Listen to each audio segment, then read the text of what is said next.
একসময় সিলেট জেলার কমলা চাষ হতো, এখন দেশের বিভিন্ন স্থানে বাণিজ্যিকভাবে চাষ করা হচ্ছে কমলার বিভিন্ন জাত।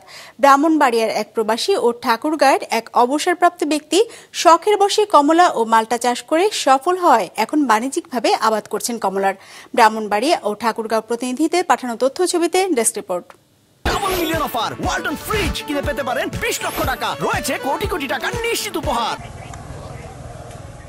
শখের বশে কমলার বাগানের মালিক থেকে এখন কমলা ব্যবসায়ী। ঠাকুরগাঁও সদর উপজেলার রাজাগাঁও ইউনিয়নের উত্তর বঠিনা গ্রামের জয়নাল আবেদিন সরকারি চাকরি থেকে অবসর নেয়ার পর 2019 সালে 150টি কমলা দিয়ে শুরু করেন কমলার বাগান। 2021 সালে প্রথম ফলন পাবার পর সিদ্ধান্ত নেন বাণিজ্যিকভাবে কমলার বাগানের। বাড়ির পাশে 2 একর জমির উপর গড়ে তোলেন কমলার বাগান। এর সাথে মাল্টার বাগানও করেন তিনি। বর্তমানে 6 একর জমির উপর 400 কমলা ও মাল্টা গাছ রয়েছে তার। গত বছর বিক্রি করেছি আমি 6 লক্ষ টাকা, তার আগের বছর বিক্রি করেছিলাম 2.5 লক্ষ টাকা। এই বছর আমি 15 থেকে 20 লক্ষ টাকা বিক্রি করতে পারবো আমি আশা করছি। ভবিষ্যতে আমার ইচ্ছা যে আমি যদি 15 থেকে 20 বিঘা জায়গা করতে পারি, তাহলে আমার এখানে 30 থেকে 40 জন বা 50 জন লোক আমার এখানে কাজ করবে। প্রতি বছরই বাড়ছে ফলন, ফলের আকার, মান ও স্বাদ ভালো। প্রত্যন্ত এই গ্রামে কমলার বাগান দেখতে দূর দূরান্ত থেকে প্রতিদিন দর্শনার্থীরা আসছেন। কমলা বাগান যেটা, এটা ইন্ডিয়ায় অনেক প্রসিদ্ধ, অনেক ভালো। তো ওইখানকার ফ্লেভারটা আমি ঠিক এখানে পেয়ে গেছি, আলহামদুলিল্লাহ খুব ভালো লাগছে। আমি স্বচক্ষে বাগান পরিদর্শন করে দেখলাম, অত্যন্ত অমায়িক পরিবেশ, আমাকে খুব ভালো লেগেছে। ভারতের যে দার্জিলিং কমলার যে স্বাদ, আমরা এখানে সেই স্বাদটাই পাচ্ছি। বাইরের মালের থেকে এই মাল ভালো, দেখতেও ভালো, সাইজ ভালো, কালারও ভালো ও মিষ্টি দিক দিয়েও অনেক ভালো।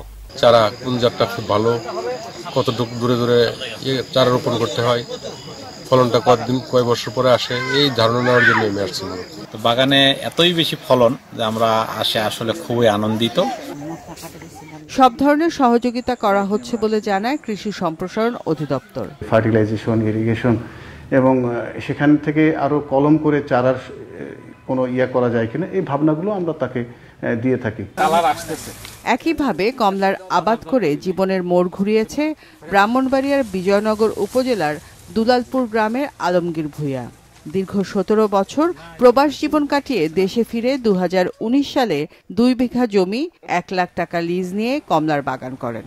2021 সালে ভালো ফলন পান, এতে বিনিয়োগ করা পুঁজিও উঠে আসে তার। এরপর বাণিজ্যিকভাবে কমলা চাষ শুরু করেন তিনি। বাগান পরিচর্যা বাবদ বছরে আলমগীরের 3 লাখ টাকা ব্যয় হয়। চলতি মৌসুমে বাগানে কমলা বিক্রি করে 14 থেকে 15 লাখ টাকা আয়ের আশা করছেন তিনি।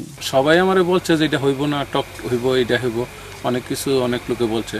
তো আমি ওইদিকে আর তাকাই নাই, আমি আমার মতো করে গড়ে তুলছি। এই বছর তো স্টার্টিং, আমার এখনো বিক্রি শুরু হয়েছে। আশাবাদী আমি 14-15 লাখ টাকা বিক্রি হবে। আমরা যে চায়না কমলাটা খাই, এটার স্বাদ আর ভাইয়ের বাগানের যে কমলা খাইলাম, এর স্বাদের ভিতরে কোনো পার্থক্য নেই। দিন মনে করে 400-500 কাস্টমার আইতেছে, বুঝছেন? একজনে 15 কেজি 20 কেজি নিতেছে, এবার নিজে হাতে ফাইটা খাইতেছে, দেখতেছে খুব স্বাদ। ইনশাআল্লাহ আমি আসছি, আমার এরকম একটা বাগান করার স্বপ্ন আছে। জেলায় কমলার বাগান সম্প্রসারণে প্রয়োজনীয় পদক্ষেপ নেওয়ার কথা জানান উপজেলা কৃষি কর্মকর্তা। ওনার যে জমিগুলো ছিল, এই জমিটা কিন্তু পতিত ছিল একসময়, এখন এই জমিটা চাষের আওতায় আসছে। এই বাগান থেকে আশেপাশের যে কৃষকরা আছে তারা উদ্বুদ্ধ হচ্ছে, বিশেষ করে শিক্ষিত বেকার যুবক।